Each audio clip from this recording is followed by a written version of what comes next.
కొన్ని రోజుల నుంచి కొన్ని సంవత్సరాల నుంచి లేదా కాంగ్రెస్ గవర్నమెంట్ వచ్చిన తర్వాత మెయిన్ టార్గెట్ చేసిన ఇష్యూ ఫార్ములా ఈ రేస్. ఈ రచ్చ నడుస్తూనే ఉంది, ఇక్కడ కాకపోతే ఎక్కడనో, ఇక్కడ కాకపోతే ఎక్కడనో. ఓవరాల్ గా ఈ ముచ్చట గురించి ఎవరో ఒకరు మాట్లాడుతూనే ఉన్నారు, ఏదో ఒక న్యూస్ ఛానల్ స్ప్రెడ్ చేస్తూనే ఉంది. కానీ ఇప్పుడు ఇది ఇంకెక్కువ అయిపోయింది. ఎప్పుడైతే జూబ్లీహిల్స్ ఉప ఎన్నికల్లో గెలిచిందో అప్పుడు మధ్యలో మొత్తం కాన్సన్ట్రేట్ చేశారు ఫార్ములా ఈ రేస్ మీద. మళ్ళీ ఏమైందో ఏమో, ఇప్పుడు జూబ్లీహిల్స్ ఉప ఎన్నికలలో బిజీ అయిపోయి గెలిచిన తర్వాత ఇప్పుడు కాంగ్రెస్ గవర్నమెంట్ మళ్ళీ ఫార్ములా ఈ రేస్ మీద కాన్సన్ట్రేట్ చేసింది. ఫార్ములా ఈ రేస్ లో కేటీఆర్ అరెస్ట్ ఖాయం, రేపే కేటీఆర్ అరెస్ట్ అవుతుండు, నేడే కేటీఆర్ అరెస్ట్, కారణం దేనికి అన్నట్టు పెద్ద పెద్ద బ్రేకింగ్ న్యూస్ లు వస్తున్నాయి. మరి గవర్నమెంట్ ఫేవర్ ఛానల్సా లేదంటే బీఆర్ఎస్ ఫేవర్ ఛానల్సా ఏదో మనకు తెలియదు. ఓవరాల్ గా కేటీఆర్ అరెస్ట్ గురించి ఎవరో ఒకరు ఏదో ఒక సందర్భంలో మాట్లాడుతూనే ఉన్నారు. దాని మీద కేటీఆర్ స్పందించిండు. ఆయన ఒక ప్రెస్ మీట్ లో మాట్లాడుతుంటే గవర్నమెంట్ చేస్తుంది రైతుల గురించి గానీ, గవర్నమెంట్ జనాలకు చేస్తుంది ఏందనే దాని మీద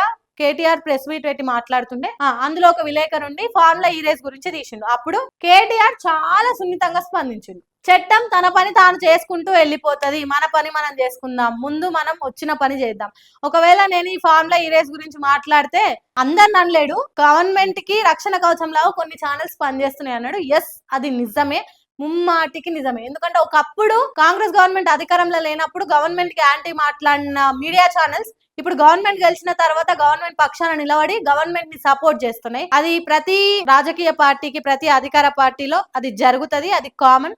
ఇప్పుడు మీడియా ఛానల్స్ అలానే చేస్తున్నాయి. దానికి కేటీఆర్ ఎట్లా అంటే నోరు మూపించి సమాధానం చెప్పిండు. చట్టం తన పని తాను చేసుకుంటూ పోతుంది, నేను దాని గురించి ఏం మాట్లాడా, దాని గురించి నేనేం మాట్లాడినా ఇప్పుడు మీడియా ఛానల్స్ అందరు దాన్ని వేరేలా హైప్ చేసి మాట్లాడతారు అని అన్నాడు. మరి కేటీఆర్ ఇంత ధైర్యంగా, ఇంత కాన్ఫిడెన్స్ తోని చట్టం తన పని తాను చేసుకుంటూ పోతుంది అన్నాడంటే ఈ ఫార్ములా ఈ రేస్ సంబంధించిన కేసులో తను ఎలాగైనా నిలబడతాడు అన్న నమ్మకం ఆయనకుంది. మరి ఏ విధంగా తనని తాను కాపాడుకుంటాడు, కేటీఆర్ ఏ ధైర్యంతో నా మాట అన్నాడు. మరి ఈ ఫార్ములా ఈ రేస్ విషయంలో ఎవరిది తప్పు అనేది ముందు ముందు తెలుస్తుంది. ఎందుకంటే ఈ ముచ్చట ఒడిసేది కాదు.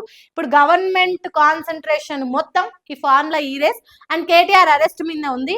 కేటీఆర్ అరెస్ట్ అవుతాడా కాడా, ఫార్ములా ఈ రేస్ లో ఎలాంటి మలుపులు తిరగబోతున్నాయి ముందు ముందు చూద్దాం.